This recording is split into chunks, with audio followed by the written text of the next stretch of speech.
Assalamualaikum warahmatullahi wabarakatuh. Bismillah walhamdulillah. Wassalatu wassalamu ala asyrafi khalqillah.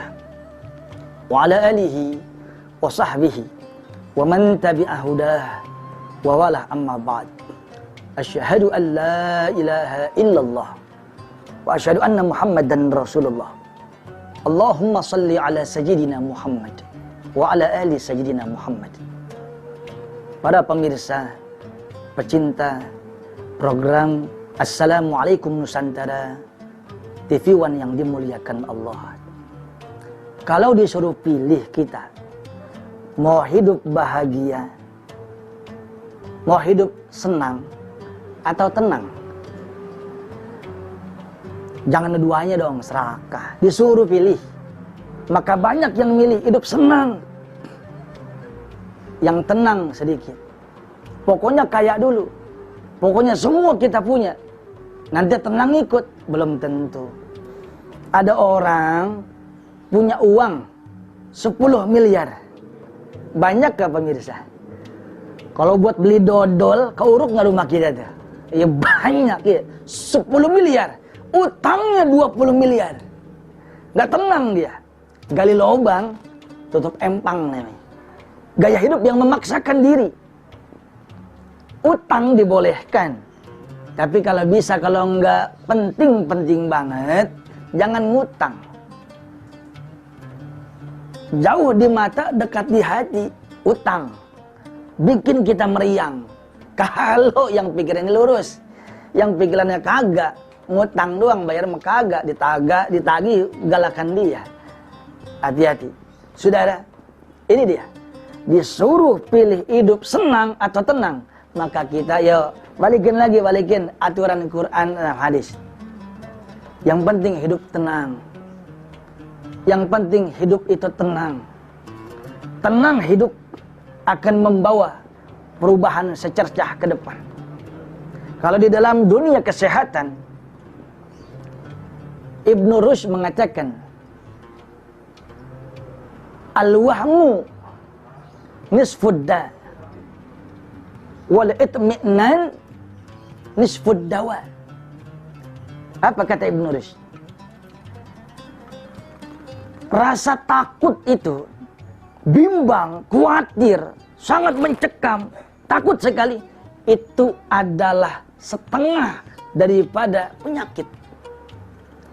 Tapi kalau tenang, setengah daripada obat. Kalau kita tanya dokter, ternyata ada orang sakit asam lambung, emah. Bukan cuma sekedar banyak konsumsi makanan yang sangat asam, yang sangat asin, yang sangat pedas, santan dan sebagainya. Tapi ternyata 70% pencetus daripada asam lambung naik itu adalah stres pikiran. Betul kan? Para pemirsa, maka oleh sebab itu, hidup kita nggak tenang. Hidup kita selalu was-was, khawatir. Kalau bahasa anak sekarang, galau tingkat kabupaten. Galaunya luar biasa. Dalam kesempatan ini, Al-Fakir mencoba mengutip satu hikmah indah, Diamond Words, yang pernah dikeluarkan oleh seorang ulama besar, Syekh Ibrahim Al-Khawwas, yang termaktub di dalam kitab Kifayatul Atqiya wa Minhajul Asfiyah. Beliau mengatakan, dawa'u qalbin khamsatun fatilawah bitadabburil ma'na walil batnil khala wa qiyamu lailin wat tadarru'u bis sahar wa mujalasatus salihin al fudala. Tombo hati, obat hati yang sakit ada 5. Ternyata bersumber daripada Diamond Words, kalimat mutiara yang keluar daripada lisan mulia Syekh Ibrahim Al-Khawwas. Apa kata beliau? Dawa khalbin khamsatun fatilawah. Yang pertama, kalau hati kita nggak pernah tenang, hati kita selalu was-was, khawatir ini, takut itu, banyak baca Quran. Zaman sekarang orang tuh suka was-was, gak tenang hidup, lebih sering baca status. Betul Bang Marwan? Baca status orang mulu jadi galau deh. Saudara, hati-hati. Baca status boleh, jangan sampai hati gerendengan. Akhirnya ghibah, akhirnya iri, akhirnya dengki. Jauh-jauhin. Mendingan gak usah baca status. Boleh baca status, tapi jaga hati. Di mana medsos menggiring kita untuk menjaga satu rahim, ada manfaat buat marketing dagangan kita, kebaikan. Ambil ilmu-ilmu yang manfaat, boleh, monggo. Hati-hati, harus pakai remnya. Baca Quran. Saudara, bagaimana Al-Quran tidak memberikan keteduhan pada hati seorang hamba? Allah Subhanahu wa ta'ala dalam surah Al-Hasyr berfirman, "Lau anzalna hadzal Qur'an ala jabalin la ra'aitahu khashi'an mutasaddian min khasyatillah. Wa tilkal amsal nadribuha lin-nas la'allahum yatafakkarun." Ya Muhammad, seandainya kami turunkan Al-Quran di atas gunung yang tinggi, yang kokoh, yang keras, pasti kau akan saksikan gunung itu hancur, lebur, tidak kuat menahan agungnya Al-Quran. Hikmahnya adalah gunung keras, kokoh, tangguh. Al-Quran turun, hancur, saudara. Mulianya kalamullah. Apalagi itu Quran turun ke hati kita yang lembek. Maka hati yang karatan, glowing lagi. Hati yang kagak tenang, syahdu. Hati yang galau tingkat kabupaten, masih ingat kan? Kue pancong ada 5, dibungkus sama kain. Ngelancong udah lama, kawin sama orang lain. Sakitnya di sini, PA. Kata orang Solo. Saudara yang saya muliakan. Ini dia nih. Al-Quran, baca Quran. Saudara, yang kedua, walil batnil khala, bitadabburil makna. Jangan cuma baca Quran, tapi renungi maknanya. Kita baca Quran, nggak ada kewajiban untuk paham makna. Nggak wajib juga sebenarnya. Kecuali sholat. Pun di dalam sholat, kita tidak paham apa yang kita baca, nggak masalah. Jumhur 4 mazhab mengatakan tidak ada kewajiban. Apa yang kita baca di dalam sholat wajib kita pahami, tidak ada. Tapi masa iya umur kita yang sudah lanjut seperti ini, setiap tahun ibadah kita gitu-gitu aja? Masa nggak mau nambah? Masa nggak mau kualitas kita hebat? Mirip dong sama beo. Tahu burung beo? Tahu burung beo? Burung beo gini, Pak. Bisa burung beo. Saya punya burung beo dulu, Pak. Bisa begini. Allahu Akbar. Bisa Pancasila. Bisa ngomong Hore Merdeka, beo. Bisa mengatakan Alhamdulillah. Bisa Assalamualaikum, tuh beo saya, Pak. Beo saya. Kemarin mati. Lupa napas beo saya.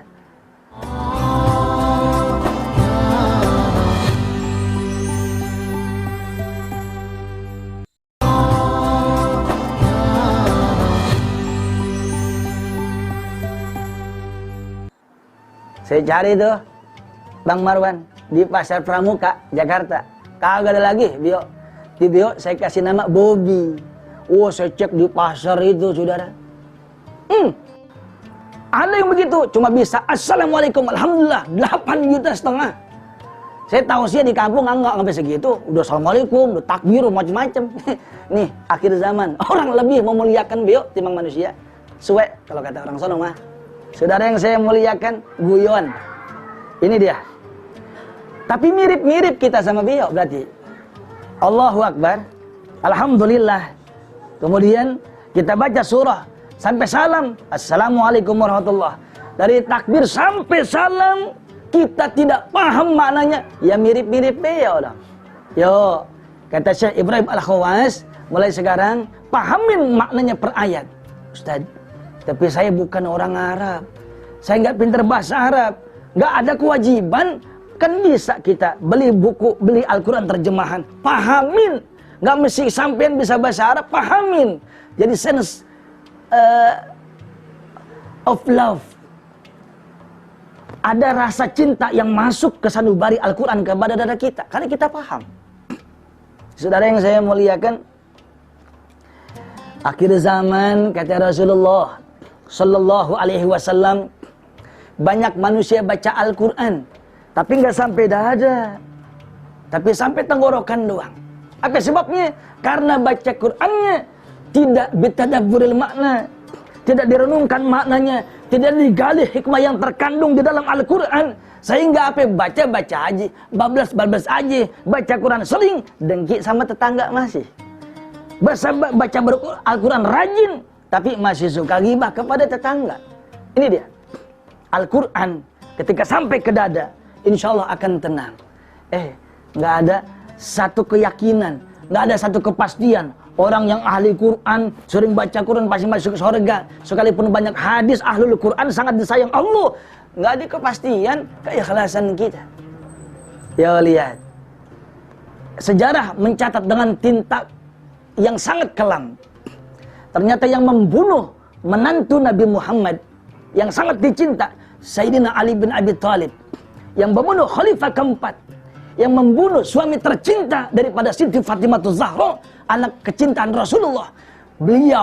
Dia adalah Abdurrahman bin Muljam, seorang hafizul Quran yang menghafal Al-Quran. Dia nggak paham itu Al-Quran apa intinya, tapi berani membunuh Ali bin Abi Thalib. Cuma sampai tenggorokan, tidak sampai hati. Ini teguran bagi Al-Fakir, bagi kita semua. Jangan bangga dengan bacaan Quran kita, jangan bangga dengan ibadah kita. Yuk cari lagi, nuntut ilmu lagi. Di mana letak masalahnya? Kenapa sering baca Quran tapi masih aja rasa khawatir? Masih baca Quran tapi masih galau. Baca Quran nggak tembus-tembus proyek kita. Balikin lagi. Mungkin kurang ikhlas dan kurang merenung namanya. Yang pertama. Yang kedua, walil batanil khala. Perut kosongin. Ini obat galau. Bukan dibredel, bukan. Puasa maksudnya. Makanya baginda Nabi bersabda, bagi kaum muda-mudi yang nafsunya kayak kebo, yang nafsunya kayak gajah. Apa sebabnya? Ya ma'syarus syabab. Pemuda, yang dipanggil muda. Bukan aki-aki, bukan. Wahai para pemuda. Kenapa pemuda ini fokus sama Rasulullah? Karena pada akhirnya Syabbanul yaum rijalul ghad. Pemuda sekarang, pemimpin akan datang. Lah kalau pemuda zaman sekarang terpuruk, mentalnya lemah, susah diatur, gak punya pegangan iman, bagaimana memimpin negara kalau rumah tangga gak becus? Bagaimana ngurusin rumah tangga, bagaimana ngurusin satu negara, satu umat, tapi ngurus anak gak becus, ngurus istri gak becus. Jangan mikirin orang lain kalau urusan rumah tangga kita belum benar. Jangan sibuk mikirkan keluarga orang lain kalau keluarga Sri belum sempurna. Nobody's perfect. Tidak ada manusia yang sempurna. Yo, nih kata sabda Rasulullah. Ya ma'syarus syabab. Para pemuda. Siapa di antara kalian sudah mampu untuk nikah, falyatazawwaj. Maka nikahlah. Mampu nikah ini, kemampuan untuk mencari nafkah, kemampuan secara mental spiritual, udah siap bersaing, udah nikah aja nikah, timbang jadi fitnah. Kalau belum mampu, kerja belum becus, mental masih iya apa enggak. Kadang nih Pak, Bu, mental siap, kerja ada, mau nikah siap, mana calonnya? Nggak ada. Nah, ini PA. Mau nikah sama kebo. Nih saudara.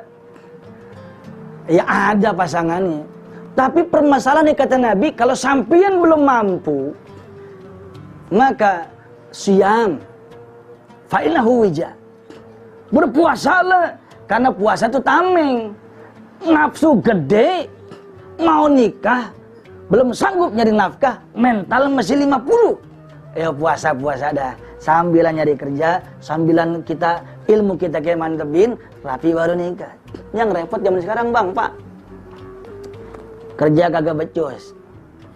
Mental ya begitu-gitu aja. Puasa enggak? India mulu ditonton. Hancur. Hati-hati. Paling kagak kalau ente kagak mau puasa, ya jaga diri. Jangan nyerempet-nyerempet. Baik-baik.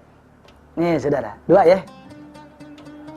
Yang selanjutnya, wattadarra'u bis-sahar wa qiyamul lailin. Yang ketiga, qiyamul lail. tahajud. Pada sholat isya, tidur barang sebentar. Kita sholat apa saja, maka jadinya tahajud. Bagus-bagus bisa seperti ke malam terakhir, jam 1:30 sampai sebelum subuh. Itu ibaratnya kalau kata guru saya, arsy Allah sama pala kita cuma sejengkal. Mohon sama Allah. Dikala orang terlap tidur, dikala orang menarik selimutnya untuk kembali untuk rebah, tahanus kita, rebahkan diri kita di hadapan Allah. Itu manusia luar biasa. Jangan ngaku hebat, bisa nge-gym, bisa ngangkat ratusan kilo, tapi ngangkat selimut aja yang enteng agak bisa. Ya, bahaya Bang Marwan ah.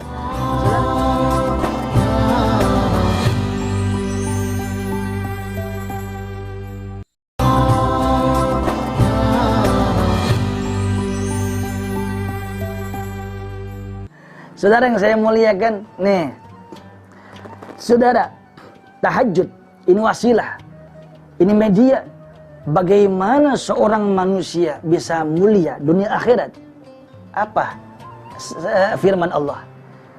Asa ayyab'atsaka rabbuka maqaman mahmuda. Intinya dari tahajud, pasti Allah akan jadikan hidupmu mulia, dunia mulia, akhirat. Istana yang buat manusia, yang di dalam istana orang mulia katanya. Semua di dalam istana ada makanan yang enak, minuman yang enak, uang banyak, macam-macam.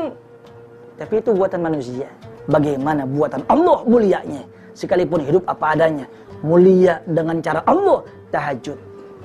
Sekalipun di istana, sekalipun di apartemen, sekalipun di hotel, tapi tidak bawa iman, jauh dari Allah. Demi Allah, tenangnya bias. Demi Allah, tenangnya itu hampa. Kadang ada orang tenang, katanya, tapi di tengah keramaian orang, dia merasa sendiri. Berarti itu tenang yang bias. Ala bi zikrillah tatmainnul qulub. Zikir kepada Allah membawa ketenangan hati. Wabil khusus ketika tenangnya dalam kondisi qiyamul lail. Yang keempat, wat tadarru bis sahar. Tadarru adalah satu gambaran hati seorang hamba itu lunak, jinak di hadapan Allah, rendah di hadapan Allah, merendah tersungkur di hadapan Allah. Patokannya gitu, saudara. Kita merendah di hadapan Allah. Mudah-mudahan subuh kelar, kita interaksi sosial, maka ada jiwa nggak tinggi, ada jiwa tawadu, ada jiwa tadarru, ada jiwa merendah, nggak sombong. Setan itu pinter, saudara. Setan itu sangat cantik untuk menggoyang kita punya iman. Al-Imam Ibnu Athaillah As-Sakandari di dalam kitab Hikamnya, beliau mengatakan, man asbata li nafsihi tawadhu'an fahuwal mutakabbiru haqqa. Siapa orang yang merasa dirinya itu tawadu, siapa orang yang merasa dirinya itu orang yang rendah hati, siapa orang yang merasa dirinya itu udah sangat tawadu, fahuwal mutakabbiru haqqa, dialah orang yang takabur sesungguhnya. Allahu Akbar. Hati-hati. Kadang setan begitu, makin tinggi iman, makin digoyang dia. Dulu godaan setan begini, ngapain sholat, ngapain ibadah, no temen ente nah, sholat kagak uangnya banyak, subuh ada di got, mukanya merah kayak bandeng kesiangan. Ya Allah ya kiri, enak-enak aja tuh, enak, belum tentu Allah. Udah bahasa Al-Quran jelas nih. Yang sombong terhadap kekuasaannya, Fir'aun tenggelam di Laut Merah. Sombong terhadap uangnya, hartanya, ditenggelamkan di perut bumi. Qarun, teman kongkonya Fir'aun, uangnya banyak, nipu umat Madian, hancur. Kelebihan seks, kaum Sodom, umat Nabi Lut, diterima kerikil jahanam, rapat urusan kelar. Ini jadi pelajaran bagi kita. Apa pelajarannya? Pelajarannya, cukuplah pengalaman menjadi guru pribadi bagi kita yang akan menjuruskan kita kepada kebenaran. The experience is the best teacher. Ngerti nggak, saudara? Dilarang merokok artinya. Pengalaman adalah guru yang paling baik. Pengalaman orang-orang terdahulu yang baik dan buruk di Quran ada. Yuk renungin maknanya. Jangan sampai sombong kita. Sombong adalah selendang Allah. Guru kita, kiai kita pakai sorban. Santri nyoba-nyobain gitu, pakai songong. Tahu songong nggak? Suladab. Mandalahu adab, fahuadab. Orang yang gak punya adab sama sama binatang. Apalagi selendang Allah. Sombong itu milik Allah, kita pakai, nggak cocok. Kegedean kita. Saudara yang saya muliakan, nih. Yang terakhir, wa mujalasatus salihinal fudhala. Baca Quran, pahamin maknanya udah. Puasa udah. Qiyamul lail udah. Jangan sombong, udah. Terakhir nih, kudu ada bimbingan. Mujalasatus salihin. Duduk bareng sama orang-orang soleh. Siapa orang-orang soleh? Kembali lagi, yang ilmunya lebih tinggi dari kita, yang ibadahnya lebih mantap dari kita. Kalau kita salah, dibenerin. Kalau kita kebablasan, dimasukin ke rel seharusnya. Kalau kita nggak bener, di cross check selalu oleh orang-orang terdekat kita, orang-orang soleh. Oleh sebab itu, orang-orang soleh mengajarkan kepada kita, tashabbahu illam takunu mislahum, inna tashabbuha birrijali falahu.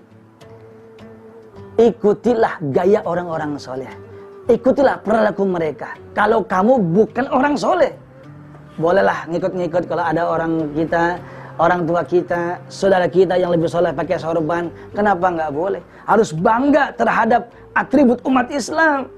Pakai peci bukan kuno. Semua itu Allah redho.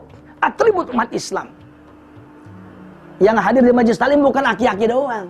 Cuma majelis taklim aki-aki nenek-nenek. Enggak, jangan. Justru yang muda yang akan meneruskan perjuangan bangsa dan negara dan nusa.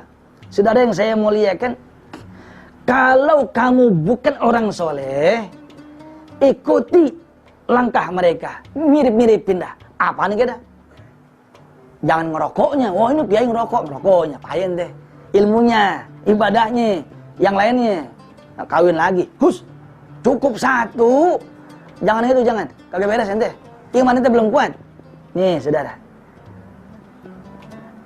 Inna tashabbuh birrijal falah. Sesungguhnya menyerupai orang-orang soleh itu adalah keberuntungan. Ketimbang kita ngikutin artis sono, artis sini, bangga buka aurat, bangga kita nyanyi-nyanyian, tapi nggak kenal siapa Rasulullah. Dia bisa nyanyi boyband macam-macam, tapi nggak pernah menyanyikan ya Nabi salam alaika. Malu sebagai umat Nabi Muhammad, malu kita. Bisa ngeband, bisa nyanyi, nggak pernah selawat kepada Nabi. Bisa baca ilmu, bisa bangga terhadap ilmu bahasa Inggris, komputer dan sebagainya, tapi baca Quran nggak bisa, malu mas. Sedih baginda Nabi Muhammad Sallallahu Alaihi Wasallam. Oleh sebab itu, ya tenangkan hati kita. Ayo kumpul bareng orang-orang soleh. Ayo jangan merasa cukup dengan ilmu kita. Ayo rapatkan barisan, luruskan saf. Ayo kita mohon kepada Allah, semoga Allah berikan kita taufik hidayah, sehingga Allah berikan kita hidup yang rahmatan lil alamin, berkah dunia akhirat. Salam anti galau. Assalamualaikum warahmatullahi wabarakatuh.